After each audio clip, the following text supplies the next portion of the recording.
نگینه دارد و آب شروع نوشیدگی داره. قضاوت شما دیگر هیچ نداره.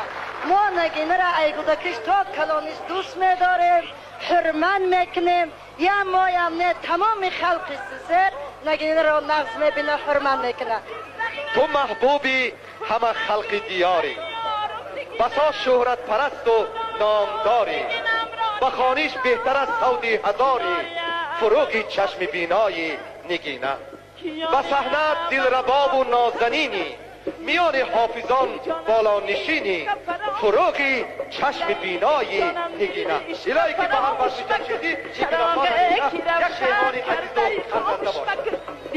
دل جانم دل عشق فراموش مکن، چراغ که روشن کرده خاموش مکن.